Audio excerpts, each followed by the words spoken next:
Well, hello there, YouTube. It's Ro here. Thank you for visiting You Grow Ro. If this is your first time, I hope you'll consider subscribing at the end of this video. If you've been here before, thank you so much for coming back. I appreciate you. Today, we're going to go over the seeds I received in seed swaps over the month of March. I'll show you what all I got in just a second.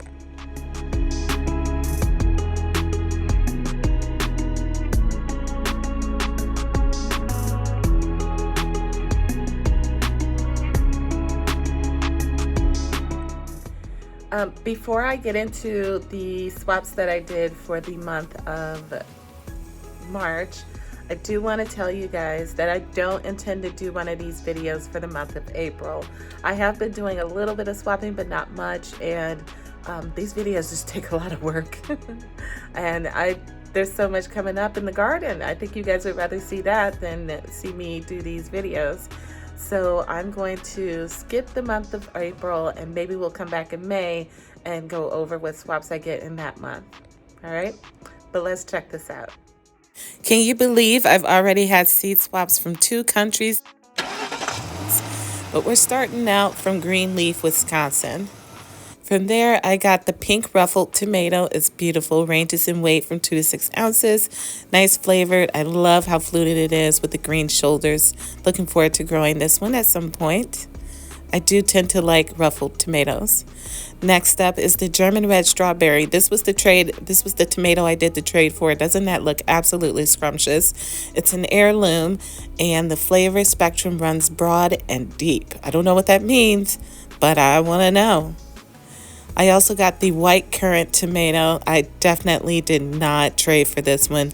I don't like tiny tomatoes, and that's what a currant is for the most part. But I have them for a trade, and I can give them somebody else at a later date. Next, we're coming from Colorado Springs, Colorado, where I got the Green Doctor's Frosted. Isn't this a cutie? It's a green when ripe texture. Green when ripe tomato with a crisp texture, sugar, and fruitiness. Sounds good to me. Next, I got Matt's Wild Cherry, which is an indeterminate. Ripens fairly early at 55 days. Supposed to be intensely sweet, tart, and flavorful, plus prolific.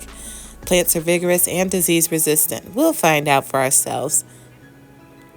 Next up, I got the Fox Cherry, which is 75 to 80 days for maturity. These are 2-bite tomatoes, so more like a saladette, I'm guessing. Not really a cherry, but I do like saladettes. The Pink Princess. Isn't this a lovely tomato? It looks so delicate to me for some reason, but it was bred for its flavor, crack resistance, vigor, and disease resistant. I'm looking forward to getting this one into the garden. I won't do it this year, but soon. Got the Osta Valley, 65 days. This is a cute little tomato.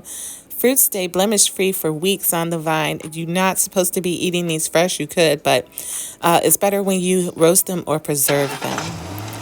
Next, we're coming from Louisiana. We got the Rose of Sharon. I'm already growing Rose of Sharon. I don't need these seeds. I have a purple and a white variety, but I will be using these for future trades. Next, I got seeds for bergamot, which is a favorite of mine. I love the smell of bergamot. It's very citrusy, and I'm looking forward to trying to grow this. Not expecting much, but it could happen. Fingers crossed. Next up, I got some seeds for Ceta. I had never heard of this before, and I was excited to look it up. There's quite a bit of information there. It is perennial in my zone. I may or may not be dropping the seeds for this year. Next up, I got the seeds for Tithonia, also known as Mexican sunflower. Supposedly easy to grow, and monarchs love it. I have tried growing this a number of times, but without any luck, so I'll try it again. Next up, I got seeds for the Mexican hat. I think it's fairly obvious why they call it the Mexican hat. It is perennial in my zone, and I'm looking forward to growing it at some point. Not right now, though. I don't know where I would need those colors at the moment. I also received seeds for the Salt Marsh Aster. It doesn't have a lot of flowers on it. Consequently, I'm not especially interested in adding this one to my yard. I also don't have any marshy areas, so to speak, so these will also go to someone else. I have some fennel seeds, which this year was my first year growing it, and it went very well. I do like it. I made it roasted. It was delicious. I would try it again for sure. Looking forward to growing it. Seaside goldenrod, also known as solidago. This was a favorite of mine when I worked in the plant shop. I would always add this as a filler into the bouquets that I made. Maximilian sunflower. I'm already growing this. I bought it from, I want to say Burpee, maybe. At any rate, I got some nice blooms last year, but this year it should be twice as great as it was. I'm excited for these. So now we're coming all the way from Greece over in Europe. We have the Schimmelfury knot tomato. It's a cascading plant, which I love, a pink large cherry tomato with variegated leaves. This one's very exciting to me. I believe I'll be starting this one this year. I have some seeds for the dill commune, which I don't have already, so I'm looking forward to trying this one out. I've already actually planted the seeds. It's been a while since I received them, and it tastes like any other dill. It's very pretty. Next up is the brown stick tomato. It has that stick gene, and there's quite a few varieties of this. I can get these seeds started so far, but I can't keep them going, so I'll have to keep working on this one. Next up, I got the Lilac Longkeeper. Looking forward to this one. I was very intrigued by the yellow color with the red interior. This one can be stored for a long time, and I'm just looking forward to Longkeepers, period. Green and snow mustard. I never met a mustard I didn't like. This one matures in 40 days, has large leaves with jagged edge, mild spicy flavor, and very cold hardy. All things I find very nice attributes. Next up is the Thong Dwarf. Love the name. And 80 to 85 days maturity, produces flattened, dark olive green, purple tomatoes. Look at that photo. Good grief. I'm going to love growing this one. I hope the flavor is what it's supposed to be. Copperhead Dwarf, another beauty. This is a stunner here. The fruits are copper, brown, red with green, pink flesh and greener net. Excellent, fresh, fruity flavor. Woo! Here I have the Ponderosa Longkeeper. Another one that can be stored for up to 12 months. 12 months I could be eating these. With the yellow flesh and the red center. So now we're coming from Victor, New York, where I got the Pianello del Vesuvio Longkeeper seeds. These are a tomato with a concentrated flavor even after 1 month of hanging. Slightly elongated. I'm looking forward to this one. Won't be growing it this year. Then I have the Cherry Ember, sweet, creamy, and juicy, crack-resistant skin, increased shelf stability. Not a long keeper, but you can keep this one for a minute. Next up is the Belcoir. It's a large cherry, fresh, fruity, sweet tomato flavor. Plants are hardy and prolific, and it is an heirloom. In addition, it's quite the beauty. Doesn't it look like a beautiful Russian top?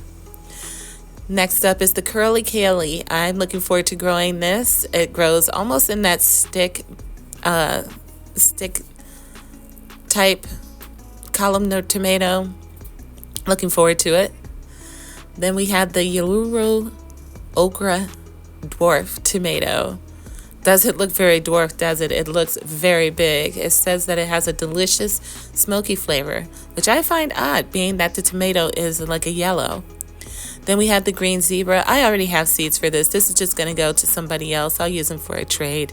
I haven't grown it yet, but I am looking forward to it. Again, I've not had a Greenwind ripe tomato just yet, but I'm growing some. Now we're coming from Asbury, New Jersey, where I got the Leprechaun's Lenya tomato seeds. Early ripening, fruits are mildly sweet and juicy. Great choice for container gardens. I'm still growing some tomatoes in containers, so I'll certainly get some use out of this. Next up is the Sweet Cream Tomato. Doesn't it look creamy? I don't know how a tomato can look creamy, but this one does. Good disease resistant, sweet, slightly fruity, and juicy. Nice. It is not crack resistant though. Then we have the Bananas Noir. This tomato was bred by Mr. and Mrs. Tomato Head. They have a YouTube channel, and I'm happy to say I received these seeds from them. You cannot buy them. It is a cross between the Bananas Noir and an unknown cherry tomato. Very much looking forward to this. Now we're coming from Sioux Falls, South Dakota, I believe. We got the Electric Pinky. I love the name. It says it's great for container gardens and an all-around versatile for being used for slicing, salsa, or garnishing. Next up is the Sart Roloi. And I just chose this because of how beautiful it is. It says that it's bursting with sweet, fruity, and complex flavor. I did see in some groups that this one's hard to get going, so we'll see how I do. Next up, we're coming from Norwalk, Iowa. I have the Duggan Gold, indeterminate, 85 days to maturity, high yield of 12 to 18 ounce fruits, gold and pink bicolor fruit with excellent flavor. Next up is the Peach Blow Sutton. It's an heirloom, independent, 85 days to maturity, heavy cropper, having anywhere from 4 to 8 fruits in a cluster, once described as the finest tomatoes ever seen and grown. Next up is the Paradise Tomato, roughly 6 ounces, about the size of a tennis ball, determinate, plants get roughly 3 feet, average disease resistant. I think I could get some use out of this. For sure, I can grow it in an arrow garden. Next up is the Pavlik's Italian. It's an heirloom, independent, 75 days to maturity, rich, complex, and sweet flavor. Nice. Great for cooking, eating fresh, or canning. Fabulous. I use all of those methods. Next up is the Polish. It is an heirloom as well, independent, huge pink fruits grow in clusters of 3 to 5, sweet, meaty, juicy, and medium mild. Great disease resistance. Now we're coming from Fort Morgan, Colorado. We have Britain's Breakfast, independent, 78 days to maturity, very high producing. Oval and very meaty, mini paste tomatoes with a pointed end. Very nice. Then there's the Czech Bush Red Dwarf, 75 days to maturity, determinate like all dwarfs, heavy yields of 4 to 6 ounce red fruits, good flavor early in this season, great for container gardening. Next up is the Black Ethiopian, a rare heirloom, independent, 81 days to maturity.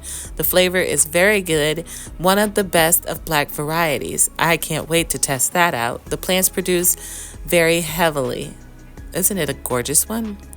Then we have the Clematis Tagalog, heirloom, independent, 75 to 80 days, pink fluted slicer with soft flesh, good for sauce making. Thick skin prevents cracking and is drought and heat tolerant. Now we're coming from Frankfort, Indiana, where I received the Black Dragon seeds, independent, 75 days, heavy producer, dark, juicy, sweet fruits that are great to snack on. It's somewhat reminiscent of the black cherry, is it not? Except it has the green shoulders. Moving on, we got the Pink Hippo, a semi-determinate with a flat round distinguished by a raspberry pink color. The taste is quite sweet, 85 to 90 days maturity. Fruits can weigh up to a pound. Then we have the Pink Elephant. Isn't that gorgeous? An indeterminate, 80 days to maturity. It's a large beefsteak, clearly meaty fruits with juicy and sweet tomato flavor. Does well in cooler weather, which is good to know. Here I am in the Midwest. Chocolate Bunny, indeterminate. It is not a hybrid. It's sprawling and at least 10 fruits per cluster, which means it's high yielding and resistant to most diseases in the nightshade family. Moving on, we got the Pink Flamingo. This is a rare heirloom. It's independent. It's indeterminate. Heavy yielding. The taste is juicy, more acidic, but the delicious flavor lingers in your mouth. Moving on, we are coming from Johnstontown, PA. We got Vorland tomato, indeterminate, 75 to 80 days maturity, soft flesh. Vines have potato leaves, and it's a bit sprawling and prolific. Wonderful. Then we have the Wins All. That should be Wins, W-I-N-S space all. I typed that wrong. It is an heirloom indeterminate 90 days to maturity, juicy large fruits, averaging 1 pound each. Moving on, we got the yellow accordion. I once grew the orange accordion and loved it, but it took forever. I imagine this is the same thing. Probably tastes wonderful. Looks great in a salsa. Here we have the Virginia Sweets. Isn't that a beautiful one? Bicolor. Heirloom, indeterminate, 70 to 80 days. Maturity, large pace variety with huge yields and disease resistance. Whetstone Wonder, indeterminate, potato leaf plant, pink, large, slightly heart-shaped, and meaty tomatoes with a terrific old-fashioned tomato taste. Wagner Blue-Green, indeterminate, 75 days to maturity, amber green with a brown-purple neck, green lime flesh. Again, this is another one that's green when ripe. And that does it for today, friends. I hope you enjoyed the video. If you would like to know anything about these tomatoes, feel free to drop a comment below. Don't forget to like and share, and I will see you guys in another video on another day. Until then, happy growing.